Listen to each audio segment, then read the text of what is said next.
1883 में अमेरिका में जॉन रेम्बलिंग नाम के इंजीनियरों को न्यूयॉर्क और लॉन्ग आइलैंड को जोड़ने वाला भव्य पुल बनाने का विचार आया। इस बारे में जब उसने अन्य इंजीनियर से बात की तो उन्होंने रेम्बलिंग का मजाक बनाया और उन्हें बेवकूफ़ कहते हुए समझाया। सभी का कहना था कि यह पुल बनाना असंभव है। जॉन रेम्बलिंग इस बात से सहमत नहीं था।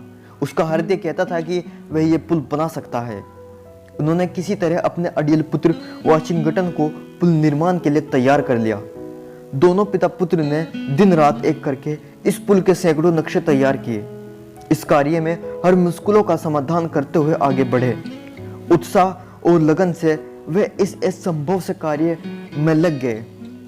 काम से ही चल रहा था कि कुछ ही महीने गुजरे थे कि निर्माण स्थल पर एक दुखद हादसे में जॉन रेम्बलिंग की मृत्यु हो गई।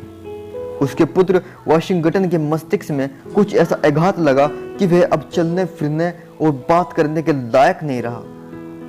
लोग उसके बारे में तरह तरह की बातें करने लगे। किसी ने भी उसके हौसले की तारीफ नहीं की।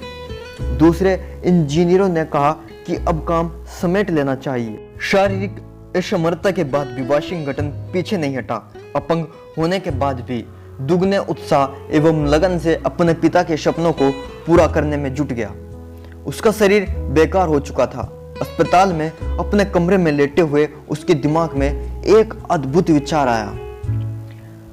उसने अपनी उंगली हिलाकर अपनी पत्नी से बात करने का तरीका खोज लिया। वे अपनी पत्नी को हाथ की उंगलियों की थिरकन से यह बताता कि इंजीनियर को क्या करना चाहिए।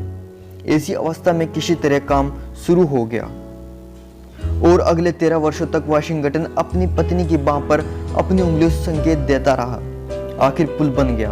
आज यह ब्रुकलिन पुल अपनी विराटता एवं कारीगरी से देखने वालों को चौंका देता है। अगर इंसान में एकदम में उत्साह लगन हो, उसके सामने हर परिस्थिति पराजित हो जाती है। कैसे वाशिंगटन ने संभव कार्यों को संभव किया, तो आप क्यों नहीं कर सकते?